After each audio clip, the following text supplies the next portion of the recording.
Hello, welcome to Slipstream. My name is Kevin Land. This is the first in a series of introductions to films presently found on the Kanopy website, which provides great movies free to patrons of local libraries. If your library does not subscribe to Kanopy, you might consider raising the issue with them. It is an inexpensive service, chock full of gems, and my library system is a member. So yours should be. This series is brought to you by Grey Highlands Public Library and Speaking Volumes Books and Audio in Flesherton, Ontario. Today's film is Erich von Strorheim's Foolish Wives from 1922. Strorheim's film, The Devil's Passkey, had been voted one of the best films of 1920, along with D.W. Griffith's Way Down East and Dr. Jekyll and Mr. Hyde, starring John Barrymore. Carl Laemmle, head of Universal Pictures, had already produced Strorheim's inaugural feature, Blind Husbands, which also drew critical praise, and was eager to capitalize on the success of the earlier films. Laemmle wanted to begin the next project before other studios could poach his young director. The new film would be entitled Foolish Wives, with a script by Strorheim. Shooting began with a budget of $250,000, but with the exacting demands of Strorheim's visions, costs began to climb, surpassing 3 times that amount. However, Laemmle was convinced of the commercial viability of the project and began to promote it as the first feature whose cost exceeded $1 million, even establishing a sign in New York's Times Square which kept tabs on the rising production costs for its future audience. Shooting concluded in mid-June 1921, and Strorheim began the process of editing the miles of footage. His original cut was 384 minutes, and he intended that the film be shown over 2 nights. But the studio executives did not want to minimize the film's revenue potential and insisted on severe edits prior to its release, and Foolish Wives premiered at 117 minutes. This was a problem that would persist during the making of all future Erich von Strorheim films, culminating in the truncation of his 9.5-hour masterpiece, Greed, in 1924.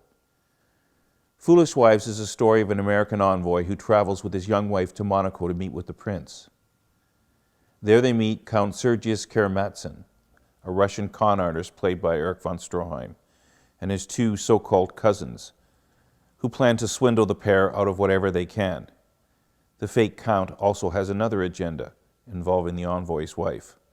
The astonishing set piece for the project was a reconstruction of the casino, hotel, and Café de Paris in Monte Carlo on a lot at the studio. Strorheim's fixation on authenticity, it was said, extended to such elements as functioning doorbells and the use of real caviar on the set. This predilection would also contribute to his downfall in the era of declining influence of the director and the rise of the producer's control over every aspect of filmmaking. Nevertheless, the artistry of Strorheim's film is undeniable, even in their butchered form. Blind Husbands, despite being his first film, was hailed as the work of a veteran, not a novice, and approached the material with a kind of maturity rare in the movies of the time. It was felt that the film helped to drag a pubescent form into adulthood.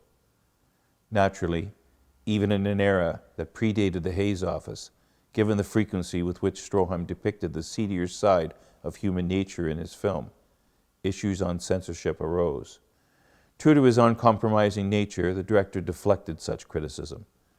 The critical response for the moment seemed to support Strorheim's vision and establish him as a peer of the master he had trained under, D.W. Griffith.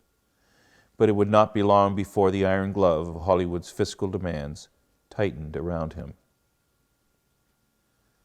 Long after Strorheim's self-imposed exile to France, where he was welcomed and considered a hero, Billy Wilder successfully managed to lure him back to Hollywood to act in Sunset Boulevard, a savage indictment of the heartlessness of Tinseltown. In the film, he plays Norma Desmond's butler, as well as her ex-husband and former director. At one point, he reminisces about the heyday of Hollywood, when there were 3 great directors, D.W. Griffith, Charles Chaplin, and Max von Mayerling. It does not take much imagination to know about whom he speaks. Next up in the series is Richard Rush's The Stuntman from 1980, a different take on the megalomaniacal movie director. But for now, sit back and enjoy a performance, a real-life version.